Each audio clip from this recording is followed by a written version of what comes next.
방탄소년단 지민의 생일을 앞두고 부산이 통째로 지민랜드로 변신합니다. 해운대에서 요트 투어가 열리고 광안대교 아래 하늘에 불꽃이 터집니다. 도심에는 지민의 앨범 무드로 디자인한 랩핑버스가 10일부터 14일까지 달립니다. 요트 투어가 있는 12일과 13일에는 이 버스가 요트장 셔틀로 팬들을 실어 나릅니다. 거리엔 생일을 축하하는 배너가 펄럭이고 서면 지하철 역사에는 디지털 포스터가 빛납니다. 지민이 군복무했던 연천에서는 군인들을 위해 11일부터 13일까지 햄버거 세트 300개가 전달됩니다. 매년 이어온 헌혈증 기부도 이번 생일에 맞춰 온정을 더합니다. 부산 바다의 불꽃과 도시의 버스 중 여러분은 어디에서 지민의 생일을 가장 먼저 축하하고 싶으신가요? 서인영이 이혼 이후 10kg 증가와 코 성형 부작용을 한 번에 털어놨습니다. 생애 첫 라이브에서 달라진 모습을 담담히 인정했습니다. 윤일상과 녹음한 새 노래를 준비 중이라며 시기를 조율 중이라고 알렸습니다. 컴백을 위해 떡과 빵을 끊고 일일 일식을 시도 중이라고 밝혔습니다. 입술 시술 의혹에는 립글로스일 뿐이라며 오해를 정리했습니다. 코 수술 부작용으로 삽입물을 모두 제거했고 더는 넣을 수 없다고 고백했습니다. 2023년 결혼과 작년 이혼 이후 처음 전한 근황에 응원이 모였습니다. 당신은 건강과 무대 사이에서 균형을 찾으려는 그녀의 선택을 어떻게 응원하시겠습니까? 신동이 양육권을 뺏겨 다달이 돈 준다고 폭탄 선언했습니다. 동동포차에서 이시안의 질문에 곧바로 농담이라며 진짜 이야기를 꺼냈습니다. 15년 전 강심장에서 결혼을 선언했지만 결국 결실로 이어지지 못했다고 밝혔습니다. 당시 혼전 임신 결혼이 많아 애까지 있을 거란 오해가 퍼졌다고 회상했습니다. 이어 다른 연애 기사까지 겹치며 결혼과 이혼설이 눈덩이처럼 커졌다고 말했습니다. 지금은 강아지와 지내는 솔로라며 루머를 정리했습니다. 웃음으로 시작해 진심으로 끝난 해명에 팬들은 안도와 놀람이 교차했습니다. 당신은 신동의 직설 해명 어떻게 들리십니까? 윤도현이 리메이크 허락은 신뢰라는 뜻이라고 말했습니다. 그는 QWER의 흰수염골에 스페셜 클립에 직접 응원의 댓글을 남겼습니다. 너무 같지도 너무 다르지도 않은 경계에서 곡의 메시지를 살렸다고 평가했습니다. 원곡을 쓰고 부른 본인으로서 충분히 만족스러운 결과라고 밝혔습니다. QWER는 두려움을 넘어 넓은 바다로 나아가겠다는 뜻으로 자신들만의 감성을 더했습니다. 한국 록의 발자취를 이정표 삼아 더 멀리 가겠다는 각오를 전했습니다. 윤도현은 눈물과 슬픔과 외로움을 음악으로 승화하라며 축복을 건넸습니다. 리메이크를 향한 신뢰가 세대를 잇는 다리로 완성되었습니다. 여러분의 플레이리스트에는 원곡과 리메이크 중 어떤 파도가 더 크게 일렁이나요? 87세 전원주가 살이 많이 빠졌다며 쏟아진 걱정 속에서 직접 근황을 알렸습니다.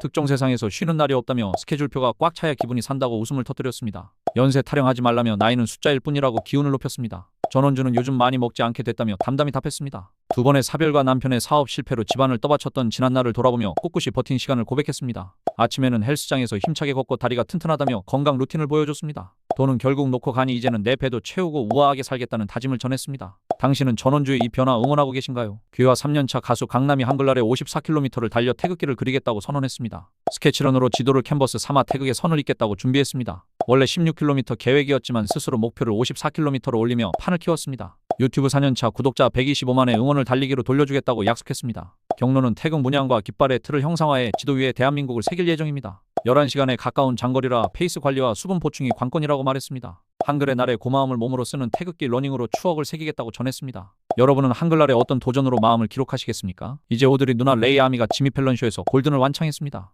영어와 한국어를 오가는 호흡이 시원하게 뻗었습니다. 공개 이틀 만에 조회수 600만을 넘기며 열기가 번졌습니다. 반응은 정품 감동과 키 낮춰 실망으로 갈렸습니다. 라이브로 이 정도면 완벽하다는 찬사가 이어졌습니다. 저음의 호소력이 오히려 곡의 서사를 더했다는 평가가 붙었습니다. 스튜디오의 함성과 커뮤니티의 논쟁이 동시에 달아올랐습니다. 키와 기술과 진심 사이에서 취향의 분기점이 드러났습니다. 여러분은 원키의 짜릿함과 라이브의 유연함 중 어느 쪽에 손을 들어주시겠습니까? 김남길과 서경덕이 멕시코 제몬테레이 한글학교에 교육 물품을 보냈습니다. 한글날 579돌에 맞춘 약속의 선물이었습니다. 스마트 TV와 노트북 그리고 문구류가 교실을 밝게 채웠습니다. 한글 세계화 캠페인은 이번이 네 번째 기증으로 이어졌습니다. K-팝과 K-드라마로 커진 한국어 열기에 힘을 보태겠다고 다짐했습니다. 김남길은 전 세계 한글 교육 단체를 찾아 꾸준히 지원하겠다고 전했습니다. 서경덕은 더 많은 주말학교에 꼭 맞는 물품을 채우겠다고 밝혔습니다. 여러분은 다음으로 어떤 한글 선물이 필요하다고 생각하십니까? 미다리 김성훈과 아빠 박영규가 25년 만에 마주 앉았습니다. 박영규는 예뻐졌다는 말과 함께 딸의 결혼을 축하했습니다. 김성훈은 네 번째 결혼을 축하하며 어른답게 웃어주었습니다. 그 말에 박영규는 아빠가 미안하다 볼 낯이 없다며 고개를 숙였습니다.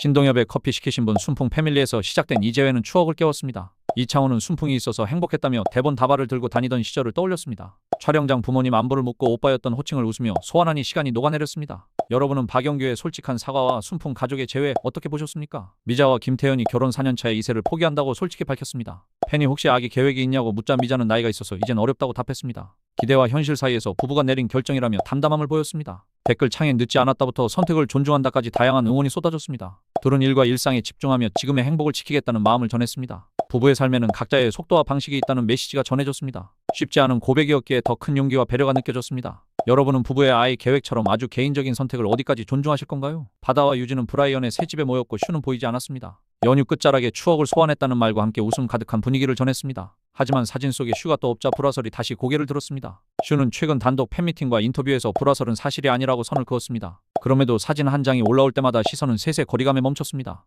바다는 예전 라이브에서 더 늦기 전에 돌아오길 바란다며 너를 믿는다고 전했습니다. 슈는 과거 도박 혐의로 집행유예를 받고 자숙과 복귀를 거치며 관계가 소원해졌다는 말이 이어졌습니다. 여러분은 이 만남을 불화의 신호로 보십니까? 아니면 재회로 가는 과정으로 보십니까?